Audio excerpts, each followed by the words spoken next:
ओम नमो भगवते वासुदेवाय। भद्र देश में एक अशोपति राजा रहते थे। उनके कोई संतान नहीं थी। बहुत चिंतित थे कि मेरे कोई संतान नहीं है, मेरा वंश कैसे चलेगा, क्या होगा आगे।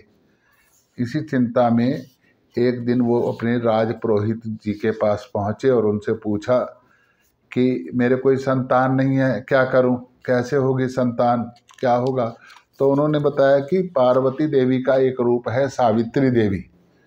आप सावित्री देवी की आराधना करें, पूजा करें, हवन करें, तप करें, मंत्र जपें, तो उनके प्रभाव से वैसे आपकी कुंडली में पुत्री का योग है तो, लेकिन सावित्री देवी की आराधना करने से आपको निश्चित रूप से संतान होगी। तो वो ठीक है, संतान होगी। तो वो यज्ञ, पूजा, तपस्या करने लगे, मंत्रों का जाप करा, हवन करा, और उस सावित्री देवी ने उनको दर्शन दिए और कहा कि शीघ्र ही आपके यहाँ पर कन्या का जन्म होगा। और वो अपने आनंदित रहने लगे और निश्चित समय पर उनके यहाँ एक कन्या ने जन्म लिया। सुंदर, सुशील, गुणी कन्या उनके यहाँ पैदा हुई। अब क्योंकि राजा ने सोचा सावित्री देवी के आशीर्वाद से कन्या हुई है, तो कन्या का नाम सावित्री देवी रखा गया।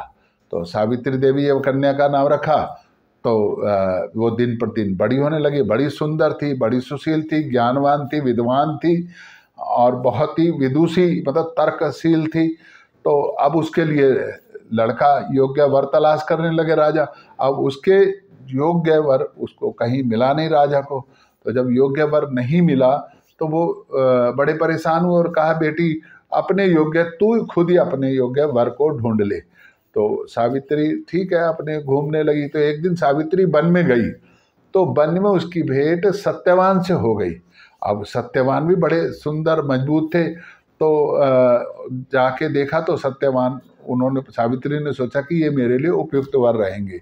लेकिन सत्यवान के पिता अंधे थे, उनका राजपाट किसी ने छीन लिया था और वो वनों में रहते थे।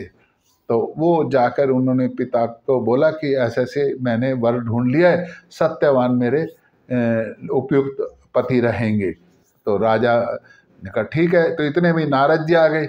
नारद जी से चर्चा हुई तो उन्होंने कहा कि ये जो सत्यवान है इसकी उम्र कम है, ये विधवा हो जाएगी, इसकी सत्यवानी कुंडली में अल्प आयु है ये।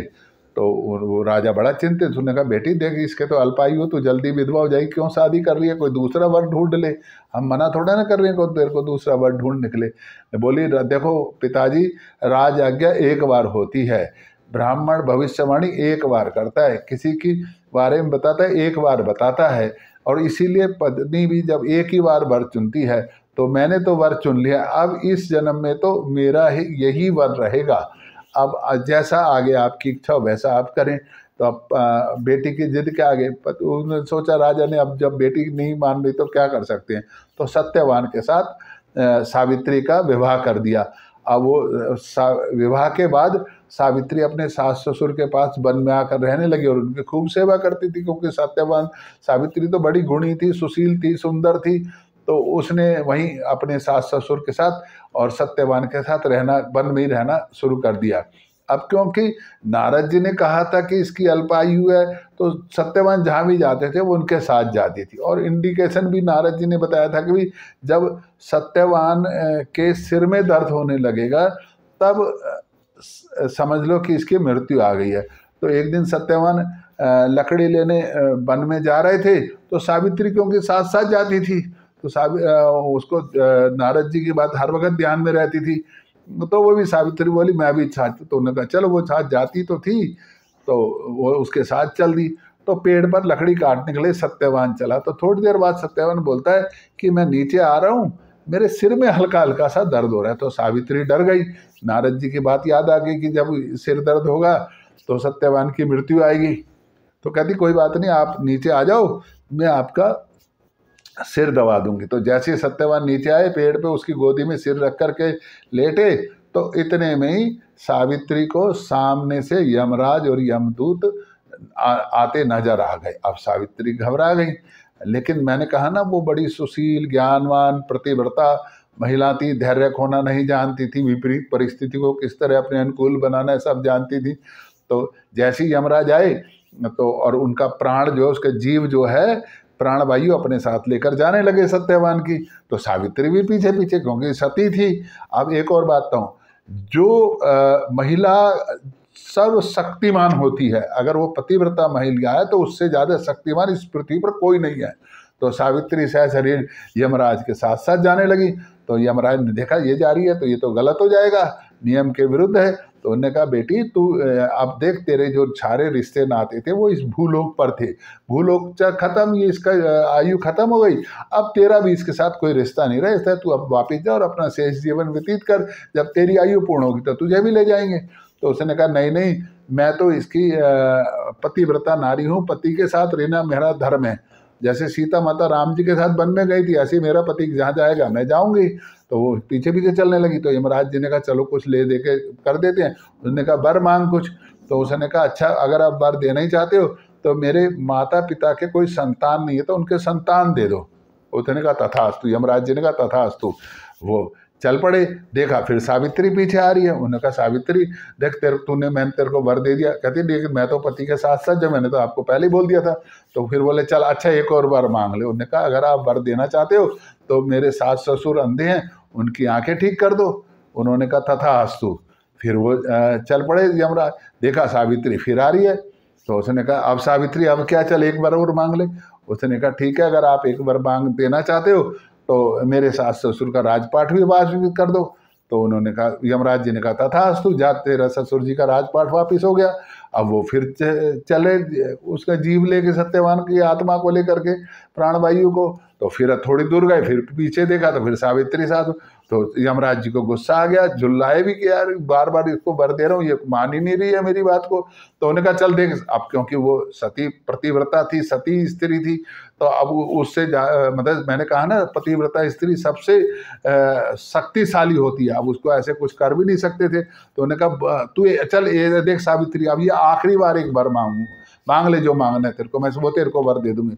उसने कहा ठीक है प्रभु, अगर आप वर देना ही चाहते हो तो आप मेरे को वर दो कि मेरे पति से 100 पुत्र हो। अब वो यमराज जी ने जल्दबाजी में कह दिया तथास्तु। उन्होंने कहा किसी तरह सावित्री से पीछा छूटे। तो अब कहा तथास्तु और वो यमराज जी चल पड़े सत्यवान की।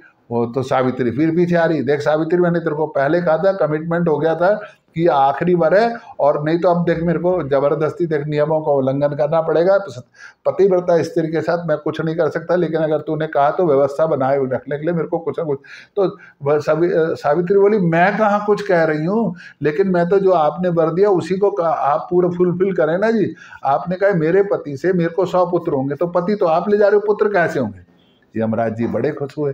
उन्होंने कहा भाई तेरी दूरदर्शिता, तेरा धैर्य और तेरा शील, तेरा विचार शक्ति, तेरी समझदारी से मैं बहुत प्रसन्न हुआ हूँ। और ये सब तेरे पास जो इतना सारा गुण, और ये आज जो हुआ क्योंकि तू बड़ के पेड़ के नीचे बैठी हुई थी, और बड़ के पेड़ के नीचे सभी का वास होता है, ब्रह्मा विष्णु महेश सबका वास होता है।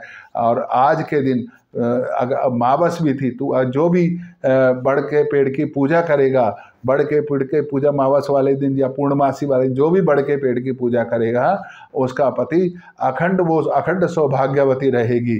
तो और वो उसको छोड़ करके, अब देखो सावित्री कितनी ज्ञानवान थी, थोड़े से चातुर्य से और थोड़े से धैर्य से उसने अपने माता पिता का संतान ले ली, अपने सास ससुर की आंखें ले ली, और उनका राजपाट ले लिया, और अपने सौभाग्य भी वापस लेकर के आ गई। तो अपने को अपना शील, अपना धैर्य, अपना विवेक बचा कर रखना चाहिए। और वैसे भी कहते हैं कि बड़ मावस वाले दिन जो महिलाएं बड़ की पूजा करती हैं, बड़ तो वैसे भी कहते हैं ना, पर्यावरण के लिए 5 वृक्ष होते हैं, हमारे यहाँ तो वृक्षों की पूजा महान बनाई गई है। बड़, पीपल, नीम, जामुन और आम, ये 5 पेड़ की हम रक्षा करेंगे। बड़ मावस यानी कि पर्यावरण की रक्षा का दिवस। तो अगर हम पेड़ों की रक्षा करेंगे तो स्वाभाविक रूप से हमारी तो रक्षा अपने आप ही हो जाएगी, क्योंकि स्वच्छ जलवायु रहेगी, स्वच्छ ये रहेगी तो सब कुछ होगा। तो ये एक पर्यावरण के लिए था। लेकिन वो पहले थे। आज वट सावित्री व्रत की कथा है, जो भी लोग इसको पढ़ते हैं उनकी यहाँ पर सुख बोकर अंकण में वैकुंठ लोक को जाते हैं। तो महिला, जो भी सौभाग्यवती महिलाएं, अपने सौभाग्य को बढ़ाने के लिए वट सावित्री का व्रत करना चाहिए। उत्तर भारत में मावस के वक्त करते हैं और दक्षिण भारत में साधारणतः पूर्णमासी को, जेठ पूर्णिमा को करते हैं, और जेठ अमावस्या को उत्तर भारत के करते हैं। तो ये करना चाहिए। और बाद में ना विनायक जी की, गणेश जी की कथा भी करना चाहिए। तो गणेश जी की बहुत छोटी सी कथा है कि गणेश जी एक बार कहीं से गुजर रहे थे, तो किसी खेत में से 12 अन्न के दाने उन्होंने उठा लिए। तो बाद में उनको लगा कुछ गड़बड़ हो गई है, तो उन्होंने जाकर के अपने शंकर भगवान जी को बोला, ऐसे से मैं वहाँ से 12 अन्न के दाने उठा के लाया हूँ। तो उन्होंने कहा 12 अन्न के दाने उठा के लाया तो 12 साल वहाँ पर जाकर के उनकी चाकरी करो अब। तो वो आगे सेठ जी के पास की भी, मैंने वहाँ गणेशा बन के उनके घर रहने लगे, उनका व्यक्तिगत चाकर बन के। अब वो खूब उनके साथ काम करते, सेवा करते, क्योंकि अपना पाप हटाना था अपने माथे से चोरी का। तो वो उनके यहाँ चाकरी करने लगे। और जैसे ही 12 हुए तो वो एक दिन वहाँ पे पूजन होना था। तो जो सेठानी जी थी वो पूजा करने के लिए बैठी। तो गणेश जी ने कहा, अरे गणेश जी, तो गणेशा जा गणेश जी को उठा ला। अब वो उसी वक्त इत्फाक से 12 साल पूरे भी हो, वही समय आ गया। तो एकदम गणेश जी जो है, जो गणेशा जी उनका वो अपने को नौकर समझते थे, चाकर समझते थे, वो गणेश जी का रूप लेकर के वहाँ बैठ गए। तो जैसे गणेश जी उनको शुभ हुए, हम सबको हों। जो भी गणेश जी का ध्यान करते हैं, जो भी गणेश जी को मानते हैं, गणेश जी रिद्धि सिद्धि के दाता हैं, बुद्धि के दाता हैं। गणेश जी सबको देते हैं।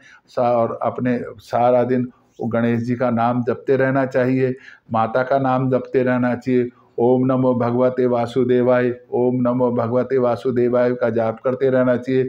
ओम नमः शिवाय, ओम नमः शिवाय। ये सब सिद्ध मंत्र हैं। इसमें किसी के मंत्रों की, किसी से मंत्र लेने की, किसी से देने की, ये शांतिदायक है। ओम नमः शिवाय 11 मंत्र जप लिए, ओम नमो भगवते वासुदेवाय ये जप लिए।